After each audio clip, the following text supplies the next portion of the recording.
Dear students, today's topic is hematopoiesis. And what hematopoiesis means? It means the formation of blood cells. All the blood cells, they arise from one cell, which is HSC. That means it is hematopoietic stem cell in the bone marrow that gives rise to all these different type of cells. There are two main properties of these HSCs.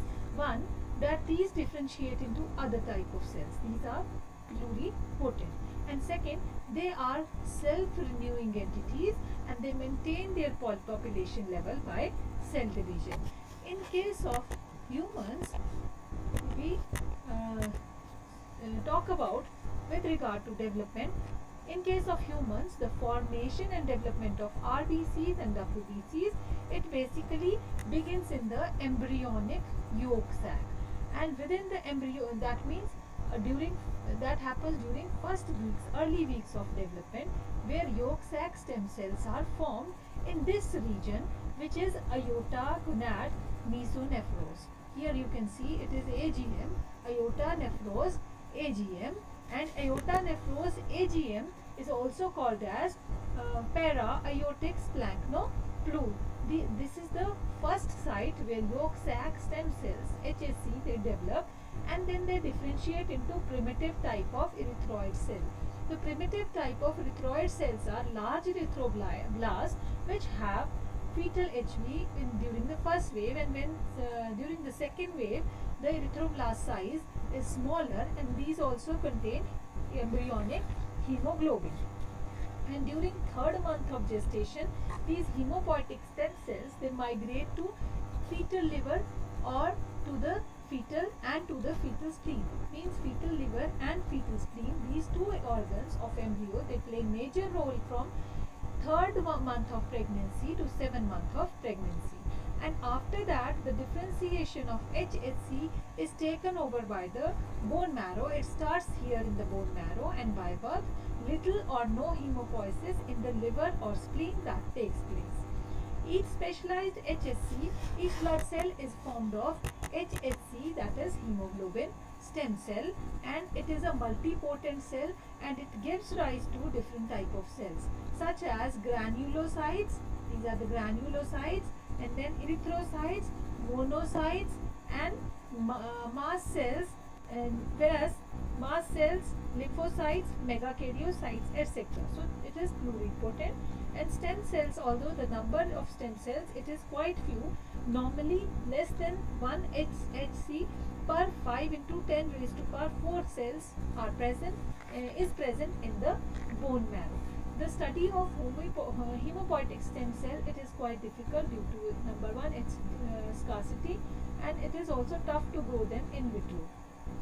However, they are highly proliferative and they have high differentiative capacity, and which was demonstrated in the mice where one of the mouse whose hemopoietic system was completely destroyed by exposing it to lethal dose of 950 lethal dose of X-ray equivalent to 950 about rads.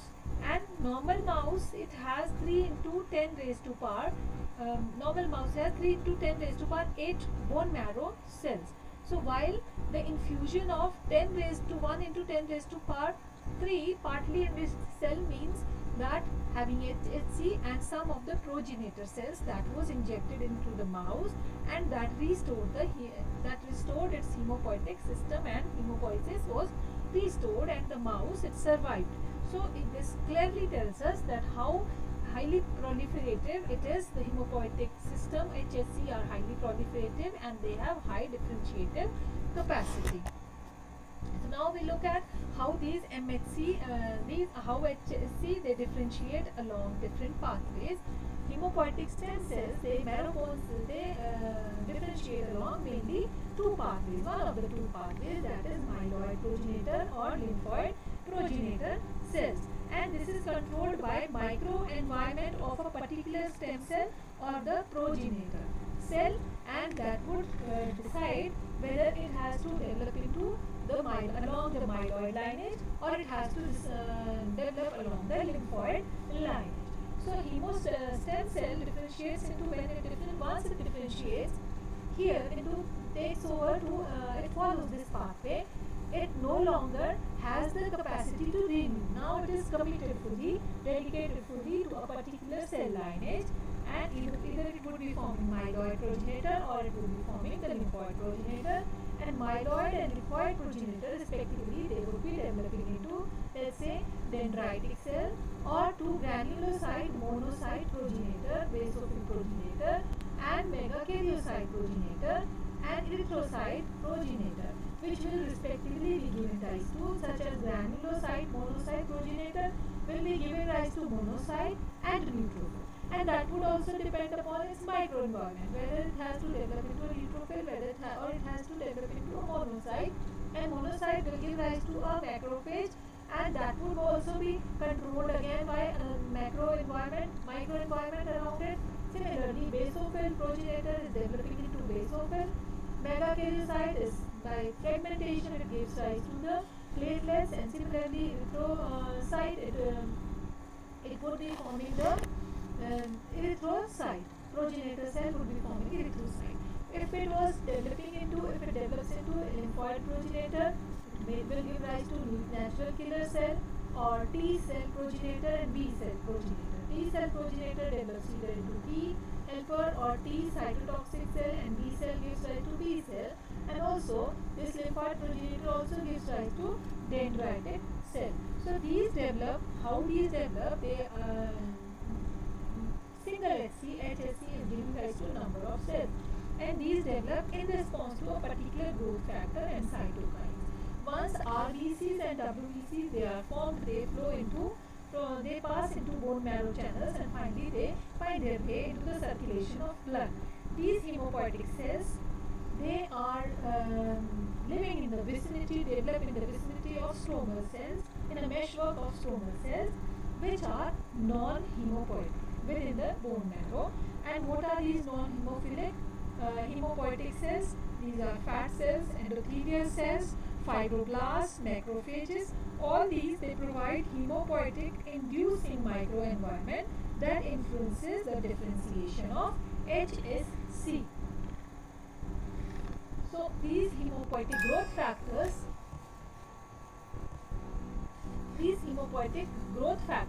these are either soluble in the matrix, or they can be membrane bound molecule on the surface of the stromal cells, which requires cell to cell contact.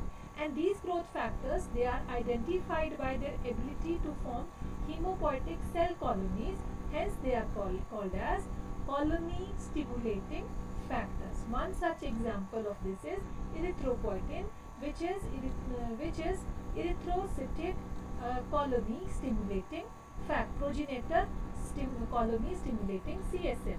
So these erythropoietin, it is hemopoietic cytokine which is formed by kidney, and it controls the formation of RBCs.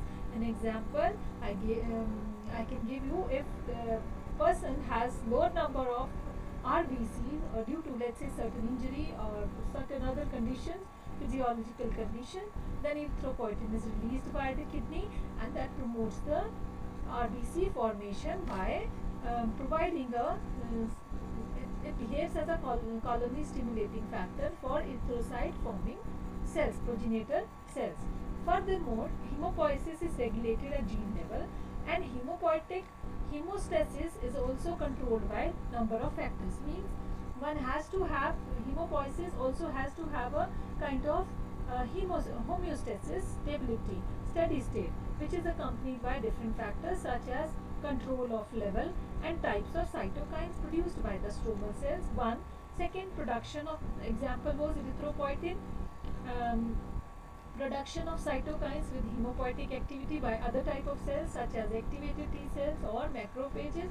Third, removal of some cells by controlled induction of death, which is the programmed cell death, which is essential for hemostasis of hemopoietic tissue also, which is called as apoptosis.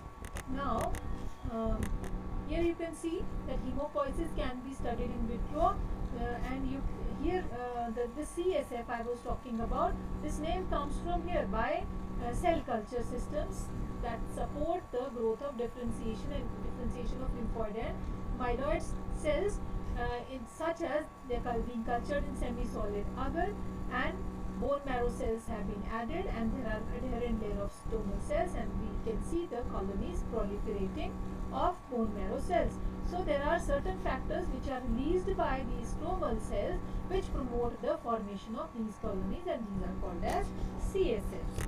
Now in this slide I would tell you the difference between apoptosis and necrosis, because we mentioned the programmed cell death. Programmed cell death is different from the tissue, the injury, the death of the cell, which is called due to necrosis.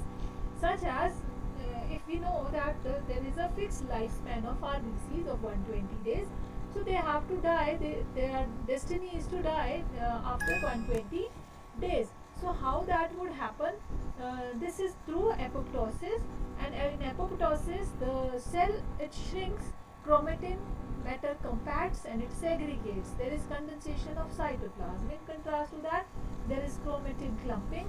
There are swollen organelles, flocculent mitochondria. Here these structures, these T4 structures, these are the flocculent mitochondria which have gathered water or liquid in them, and ultimately the cell disintegrates and the nucleus also disintegrates due to swelling, and it releases the intracellular contents. Whereas in contrast to, on this side, there is nuclear fragmentation, right, and there is no bursting of the nucleus unlike the necrosis, and there is blebbing. Blebbing means these outpouching structures of the membrane are formed carrying these certain parts of the organelles, which are called as apoptotic vesicles or bodies, and these are phagocytized by phagocytic cell.